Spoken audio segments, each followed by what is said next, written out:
Монгол улс хэдэн ирвэстэй вэ? Азийн уулнуудаар тархсан дунд зэргийн биетэй сүрлэг сайхан амьтдын нэг бол ирвэс юм а. Тэр болгон хүнд харагдаад байдгүй болохоор энэ амьтны талаарх мэдээлэл тун хомс.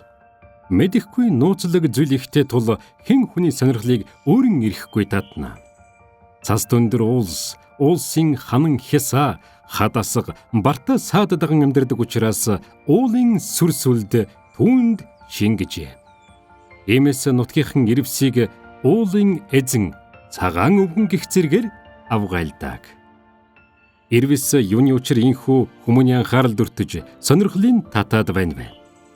Энэ нь ч утга учиртай. Тухайн ууланд ирвэс байх нь тэр уулын экосистем бүхэлдээ эрүүл сарвал унган төрхөө хадгалж байгаагийн нэг том нотолгоо болдоо. За цоохор ирвэсийн хувьд бол манай Монгол улсын хуулиар одоо нэг ховор ангилалд орсон байдаг. За мөн олон улсын 3-4 гэрээ конвенцийн хавсралтанд орсон. Ирвэс нь өндөр уулын экосистемийн гол магчаа амьтдан. Тиймээс ирвэс байгаа тохиолдолд тухайн өндөр уулын экосистемийн баланс хадгалагддаг байгаа юм. Ирвэс байхгүй болчихвол өндөр уулын унган төрх алдагдаж, экологийн хувьд тааламжгүй нөхцөл үүсэж байгаагийн дохио болно. Иймээс ирвэсийн амьдралыг сайн судалж, түүний оршихуйн зүй тогтлыг таньж мэдэх нь хамгааллын ажилд хэрэгтэй суур мэдээлэл болж, өндөр уулын хувь заяаг урьдчилан төсөөлөх боломжийг олгож болох юм.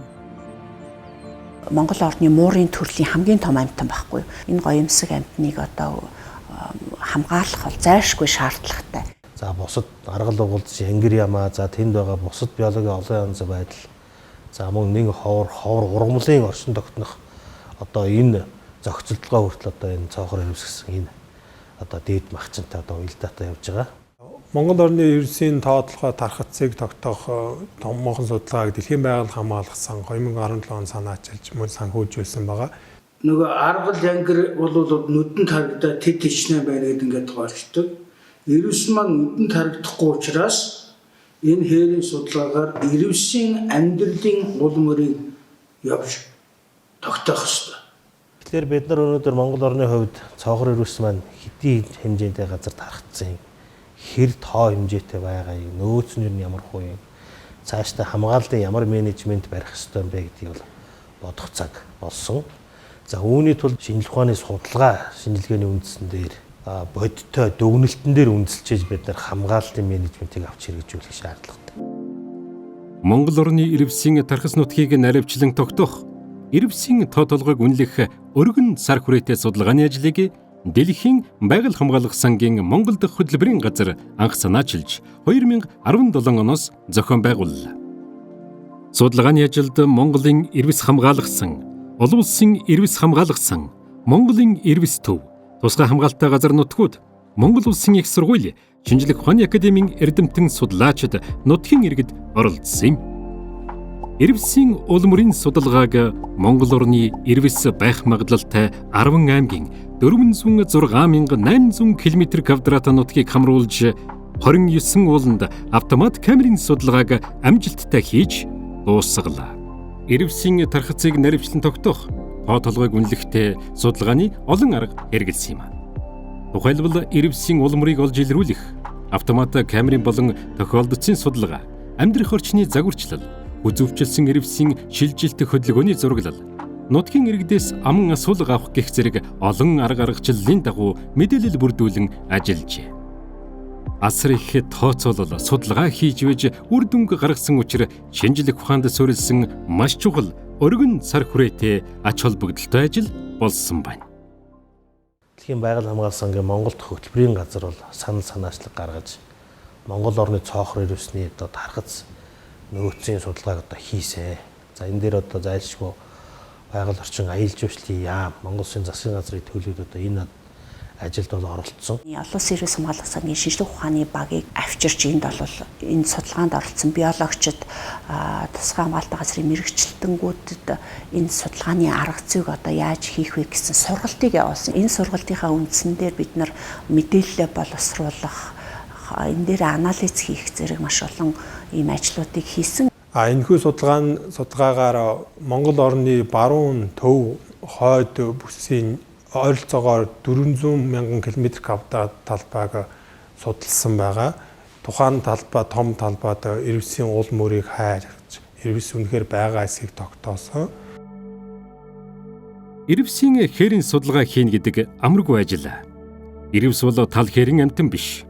Уулын хамгийн бартаа саадтай, хадасахтай, явхад хүндрэлтэй газарт амьдардаг. Ирвэсийн амьдралын улмыг тодорхойлохын тулд Монгол орны ирвэс амьдрах боломжит нутгийг 20-ыг үржих нь 20 км-ийн шоо дөрвөлжин нүд болгон хуваасан юм. Нэг нүдэн дотор дунджаар 19 км урт замналаар явган явж ирвэсийн улмыг хайна. Энэ 19 км замнал нь ирвэс улмроо үлдээх хамгийн өндөр магадлал бүхий уулын хэр орой, авцал хөнди, ханан хясааны ёроолыг дайрсан байх ёстой. Өглөө бүр явах нүдэ хувааж аваад орой уулзах цэгээ тохироод л ажилдаа гарна. Огт явж байгаагүй газарт юу тохиох нь бүү мэдээ. Хаад чулуу шиншээд, халуунд нь халж, хүйтэнд нь хөрж, бартаа саадтай газараар өдөр бүр 10-аас 30 км алхана. Өндөр уулын ховсомтгай, хуйсган нүр араншинд захирагдахаас өөр яалтай билээ. Усан бороонд шавшуулж, цасан шамарганд цохиулах нь чиби. Ирвэсийн тохиолдлын болон автомат камерын хээрийн дүүч гарив судалгааны ажил нийтдээ 3 жил үргэлжилж 500 орчим судлаач нутгийн иргэд оролцсон нүсэр ажил болжээ.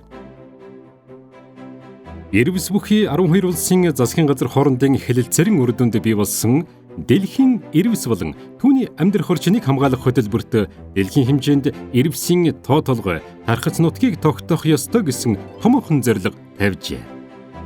Тэгвэл энэ судалгааны ажил нь тус зорилготой нийцэж байгаа бөгөөд Монгол улс дээрх 12 орноос анхдагч нь болж байгаагаараа онцлогтой юм.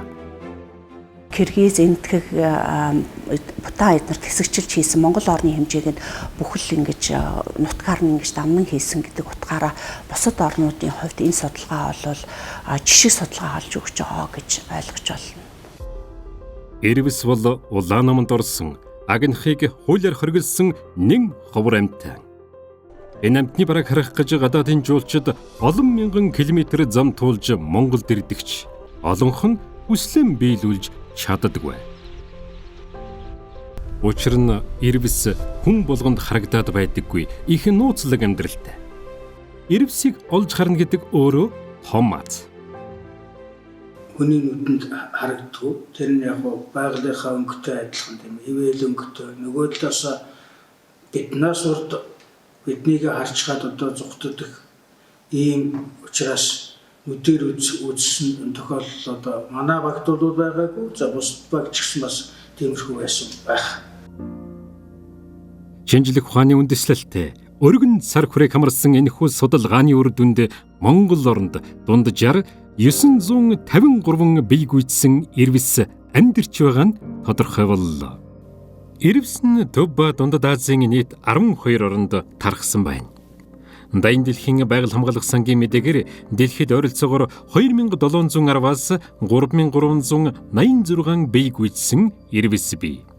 Үүнээс дунджаар 953 нь Монголд байна. Тодорхой хэлбэл Монгол орн дэлхийд ирвэсийн 2 дахь том популяц бүхий улс юм а. Ийм ч учраас ирвэс болон ирвэсийн амьдрах орчин болсон өндөр уулын бүс нутгийг хамгаалах чиглэлд дэлхийн нийтийн өмнө монголчуудын хүлээх үүрэг, хариуцлага, оролцоо төдий чинээ өндөр болж байна. Энэ бол судалгааны ажлын бас нэгэн чухал үр дүн юм. За цаашдаа бид нар энэ судалгааны үр дүнг үндэслээд өндөр уулын экосистемийн бусад биологийн олонний байдлыг хамгаалах ийм дэд хөтөлбөрүүдийг боловсруулж хэрэгжүүлэх ийм даалгаврыг хийх болцоотой гэж үзэж байгаа. Тэгэхээр хаана ирвэс аюул дүртөөд байгаа, хаана бид нар хамгааллын үйл ажиллагаа явуулах уу, хэрхэн явуулах вэ гэдэг арга замаа тогтоох, хамгааллын үйл ажиллагааг илүү үр дүнтэй явуулах боломж бүрдэх байгаа.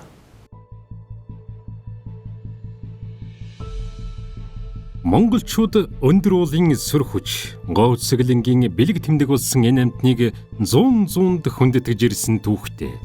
Энэ амьтныг цагаан өвгөн, цоохор дээлт, ийжигэн гэх мэтээр дуудаж нэрийг шууд хэлхийг цээрэлдэг.